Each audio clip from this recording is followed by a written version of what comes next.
गोठदेखि बिल्डिङसम्मको शैक्षिक यात्रा। बागमती प्रदेश रामेछाप जिल्ला गोकुलगंगा गाउँपालिका वडा नम्बर 3 रसनालु पात्लेमा अवस्थित गोकुलगंगा माविले आधा शताब्दी अर्थात् 5 दशकको यात्रा गरिसकेको छ। गौरी शंकर हिम श्रृङ्खलाको सौन्दर्यताले सुशोभित अनि ताबे डाँडाको काखमा अवस्थित गोकुलगंगा मावि केही महान शिक्षा प्रेमीहरूको अथक प्रयासमा विक्रम सम्वत 2031 सालमा वैधानिकताका साथ प्रारम्भ गरिएको शैक्षिक संस्था हो।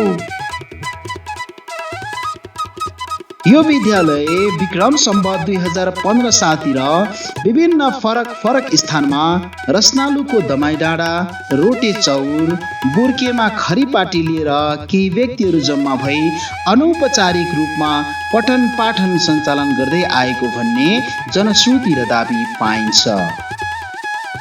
बुर्केमा पदमलाल सुनुवार, छविलाल सुनुवार, सुर्के निवासी भक्तबहादुर सुनुवार, सवाङ ससार, रोटेमा नरबहादुर सुनुवार, सोत्रेनी कुलबहादुर सुनुवार, माझगाउँ चन्द्रप्रसाद घिमिरे र दमाईटोल निवासी इन्द्रबहादुर कार्की यस विद्यालयका तत्कालीन संस्थापक शिक्षा कर्मीहरू हुन्। पहिला किताब शिक्षण गराए बापत एक मोहर शुल्क लिएर शिक्षण गराउँदै आएको भन्ने अग्रजहरूको भनाइ रहेको छ।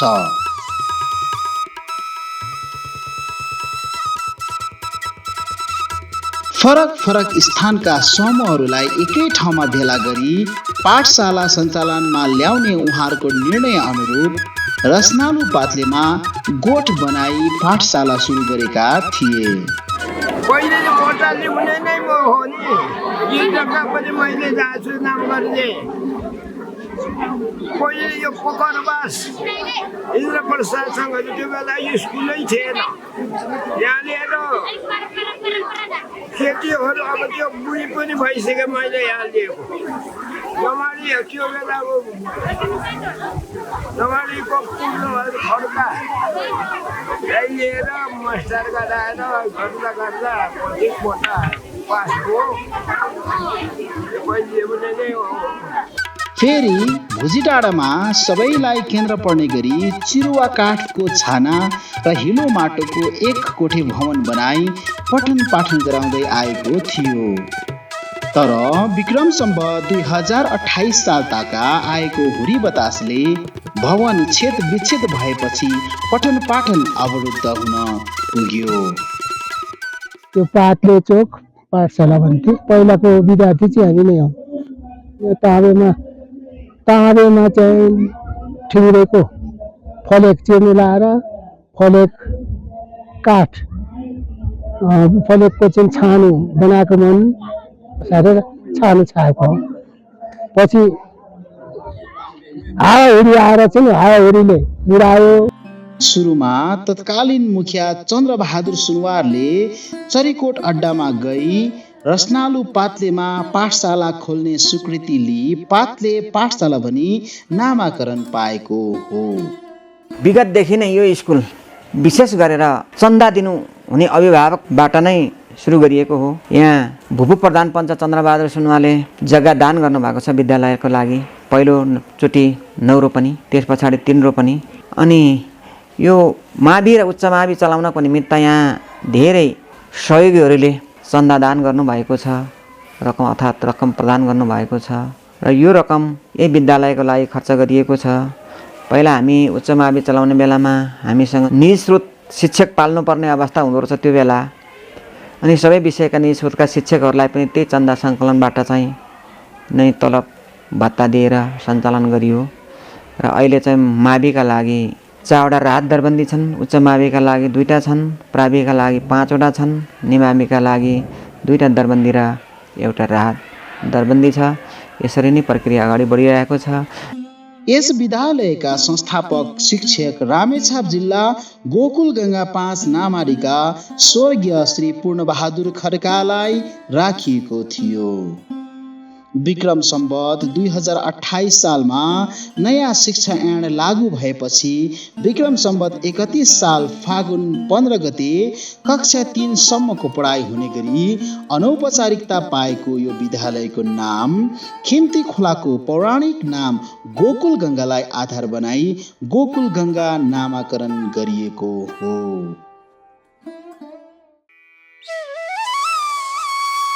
संस्थापक शिक्षकहरू क्रमशः सुरुमा स्वर्गीय पूर्णबहादुर खड्का नामाडी रामेछाप, त्यसै गरी खड्गनारायण श्रेष्ठ ठोसे रामेछाप, क्रमशः छत्रबहादुर खड्का नामाडी रामेछाप र कल्याण बस्नेत बेताली रामेछाप हुन्। विद्यालयका तत्कालीन संस्थापक प्रधानाध्यापकहरू क्रमशः मीनबहादुर तामाङ कठजोर रामेछाप, नवराज घिमिरे मन्थली रामेछाप, पलक बहादुर सुनवार रत्नालु बुर्के रामेछाप, केदार बहादुर खड्का हाँडीखोला दोलखा र वर्तमान प्रधानाध्यापक श्री छत्रबहादुर सुनवार रत्नालु रामेछाप हुनुहुन्छ।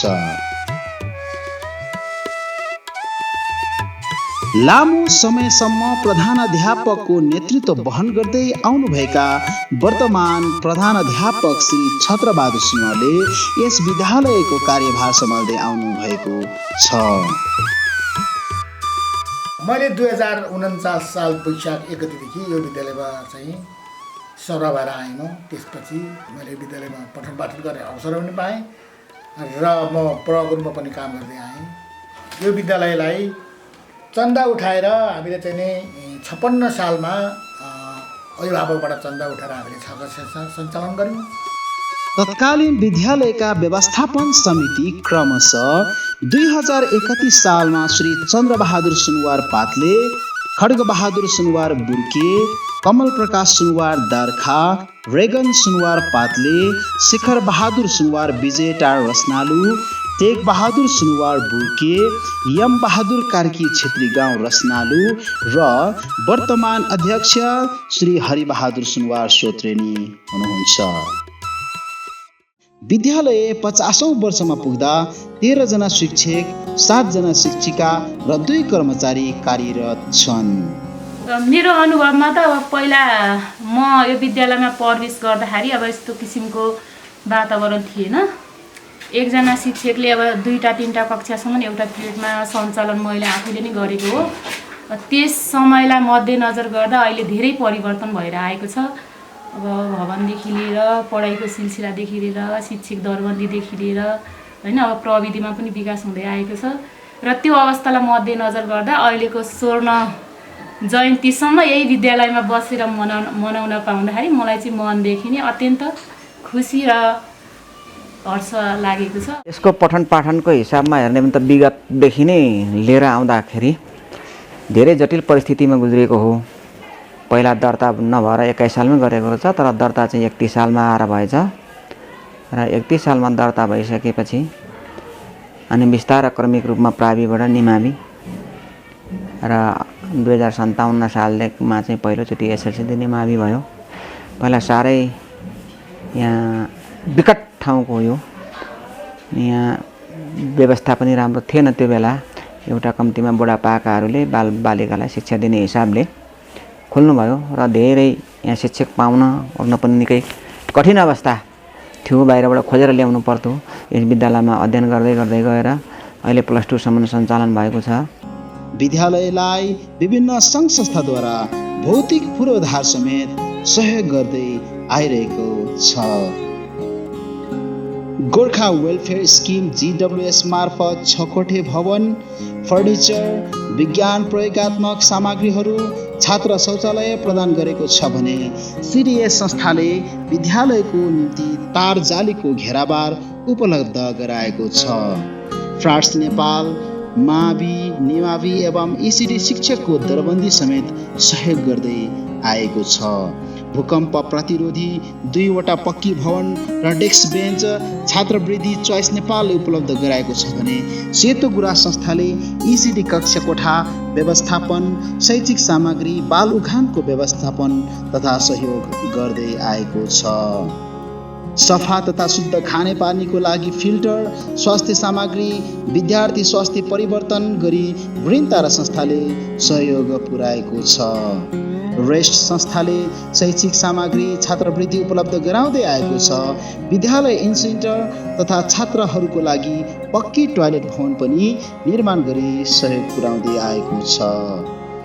DLIPU एजुकेसन रामेछापले 4 कोठे भूकम्प प्रतिरोधी पक्की भवन सहयोग गर्दै आएको छ। जिल्ला स्वास्थ्य कार्यालय रामेछापबाट फर्निचर, कम्प्युटर प्रदान गरेको छ भने अन्य सङ्घ संस्था हिमाली ऊर्जा, गोकुल गङ्गा गाउँपालिका, प्रदेश सरकार तथा अन्य धेरै व्यक्तिहरूबाट आर्थिक तथा भौतिक सहयोग यस विद्यालयले पाउँदै आइरहेको छ। सहयोगी हातहरूप्रति गोकुल गङ्गा माध्यमिक विद्यालय हार्दिक आभार प्रकट गर्दछ। भक्त बहादुर तथा लालमाया अक्षय कोषको स्थापना गरी विपन्न तथा जेहनदार विद्यार्थीहरूलाई हरेक वर्ष छात्रवृत्ति प्रदान गर्दै आएको छ। हाम्रो बुबा भक्तबहादुर र आमा लालमाया सुनारको नाममा भक्तबहादुर लालमाया स्मृति छात्रवृत्ति अक्षय कोष भनेको वर्षको एकचोटि अब विद्यालयले छनौट गरेको विद्यार्थीलाई अब 1 जना बराबर 2000 को दरले दिइयो। परारको साल 3000 दरले दिइएको थियो र पोहोर 1 लाख थपे पछाडि अनि पोहोर एउटा शिक्षक र एउटा शिक्षिकालाई पनि सम्मान स्वरूप एउटा प्रमाणपत्र र 5000 नगद दियो। र यसपालि चाहिँ 2 जना, एउटा छात्र एउटा छात्रा 2 जना विद्यार्थीलाई 5-6 को छनौट गरेका छन्। ती 2 जनालाई चाहिँ मासिक 500 को दरले वार्षिक 6000 को रूपले 12 कक्षासम्म दिने निर्णय गरेका छ। र अर्को प्रत्येक साल त्यो विद्यार्थीहरूले त्यो छात्रवृत्ति पाउँछु भनेर उत्सुकता बढोस् अनि उनीहरूले राम्रोसँग पढुन्। विद्यालयले 2038 सालदेखि नै कक्षा 5 को कक्षा सञ्चालन गरेको हो भने 2052 सालमा निमावि हुँदै विक्रम सम्वत 2056 सालमा SLC परीक्षामा विद्यार्थी सहभागी गराई 2067 सालदेखि कक्षा 12 सम्मको अध्यापन विद्यालयको स्तरोन्नति गर्दै गराउँदै आएको छ।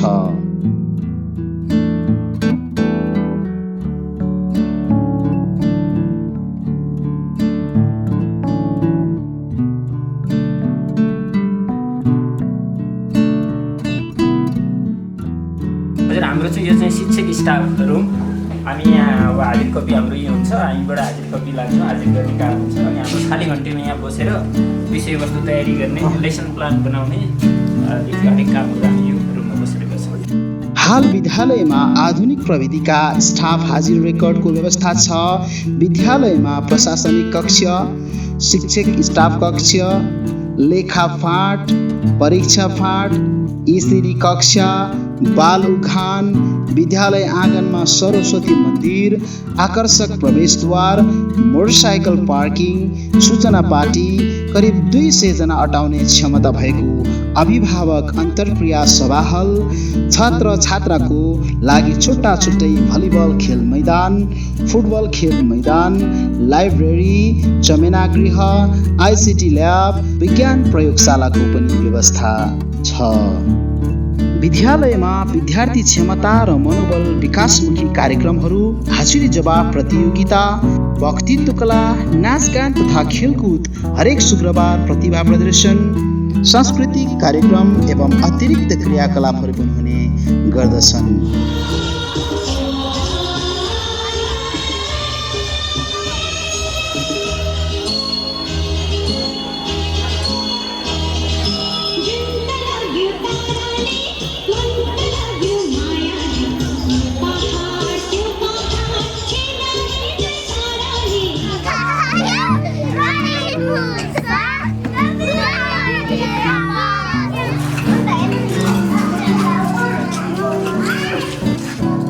ECD देखि कक्षा 5 सम्मका विद्यार्थी बालबालिकाहरूलाई दिवा खाजाको व्यवस्था समेत गरेको छ। विद्यालयमा किशोर किशोरी परामर्श केन्द्र र बाल क्लबको पनि स्थापना गरिएको छ। किशोर अवस्थामा आउने परिवर्तनसँग सम्बन्धित विविध समस्याहरू हुन्छन्। त्यो समस्या कसरी समाधान गर्ने, उनीहरूलाई चाहिँ त्यो समस्याबाट कसरी बचाउने, कस्ता कस्ता समस्या पर्न सक्छन्, अगाडि नै त्यो समस्याबाट बच्न के जानकारी दिने भनेर सल्लाह र आवश्यक मात्रामा परामर्श पनि दिने गर्छौँ। हाम्रो विद्यालयमा चाहिँ बाल क्लब हरेक नयाँ वर्षमा गठन हुने गर्दछ। उक्त बाल क्लबमा चाहिँ अध्यक्ष, उपाध्यक्ष, सचिव, उपसचिव र कोषाध्यक्ष गरी 5 ठुला पदहरू रहेका छन् भने अन्य 10 जना विद्यार्थीहरू सदस्यको रूपमा रहनेछन्।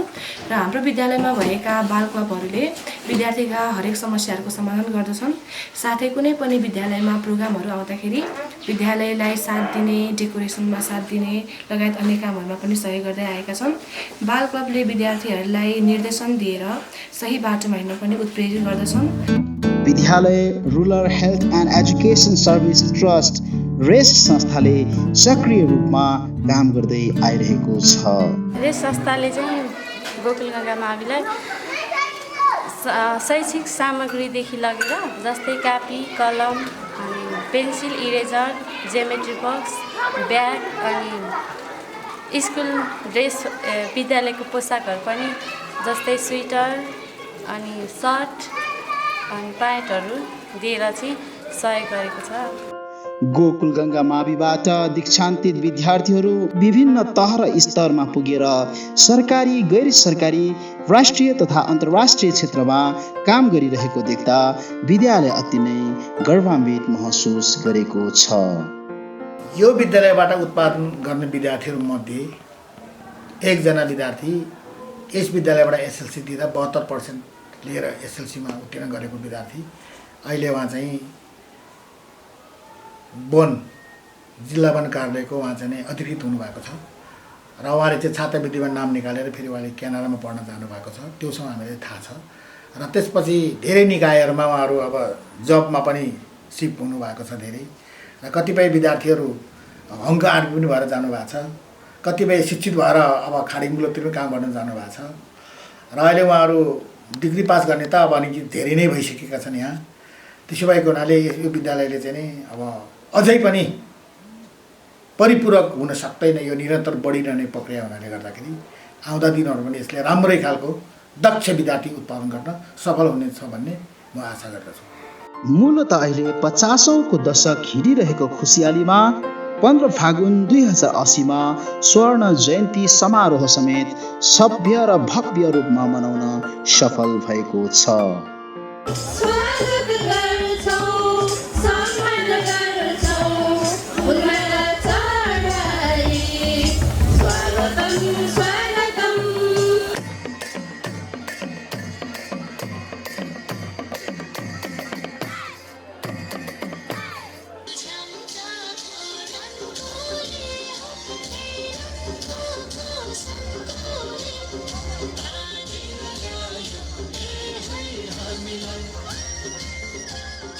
हाम्रो विद्यालयको मात्रै इतिहासलाई हेर्ने हो भने पनि यसले 50 वर्ष बिताइसकेको छ। यो विद्यालयलाई योगदान गर्नुहुने, विद्यालय स्थापना गर्नुहुने, विद्यालयलाई अनेक हिसाबबाट जग्गा लगायतका योगदान गर्नुहुने केहीले आफ्नो प्राण बिताइसक्नु परेको छ भने केही अहिले पनि जीवित हुनुहुन्छ। विद्यालयले आज 50 वर्ष पुगेको एउटा स्वर्ण जयन्ती बनाउने सन्दर्भमा र मैले प्रमुख अतिथिको हैसियतबाट उहाँहरूलाई सम्मान गर्ने मौका दिए। यो आयोजक स्वर्ण जयन्ती समारोहका सम्पूर्ण साथीहरूलाई म धन्यवाद दिन चाहन्छु। विद्यालयको स्वर्ण जयन्ती समारोहमा राज्यका उच्च पद ओहदाका सम्माननीय व्यक्तित्वहरूको प्रमुख आतिथ्यमा समोद्घाटन गर्न समेत सफल भएको छ। 50औं माइल खुट्टी पार गर्दै गर्दा विद्यालयले विगत विभिन्न कालखण्डमा यस विद्यालयलाई सहयोग गर्दै आएका पात्रहरूलाई मायाको चिनो, सम्मान पत्र र दोसल्ला उडाई सम्मान समेत गरेको छ। यो विद्यालयमा अहिले कार्यरत हुँदै गर्दा म एउटा अब लगभग मेरो चाहिँ अब एजको हिसाबले पनि म अब जागिरबाट बाहिरै छु र म बाहिरको भए तापनि यो विद्यालयमा कुनै पनि कमजोरी नभइकन यहाँका अभिभावक र म पनि अभिभावकै हुनेछु र यहाँका बुद्धिजीवी, यहाँका शिक्षक, यहाँका विद्यार्थी सबै मान्यजनबाट यो विद्यालयलाई तल गिर्न नदिएर यसलाई चाहिँ हातमा सबैले राम्रोसँग यसलाई चाहिँ उ गरेर अगाडि बढाएको मैले देख्न पाऊँ भन्ने मलाई अभिलाषा छ र म यो विद्यालयबाट निस्किएर जाँदा पनि यो विद्यालयको माया ममता चाहिँ म नमरुन्जेलसम्म रहनेछ।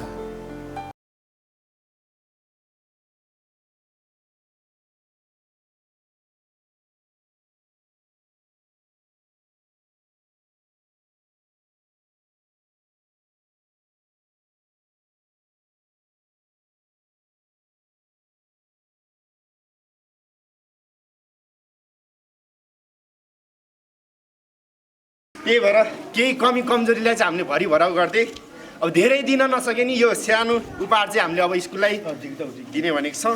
यहाँ मादल छ, यहाँ मादल बजाउने अस्ति थिएन, यहाँ हार्मोनियम बाजा छ, यहाँ हार्मोनियम बाजा बजाउने मान्छे छैन।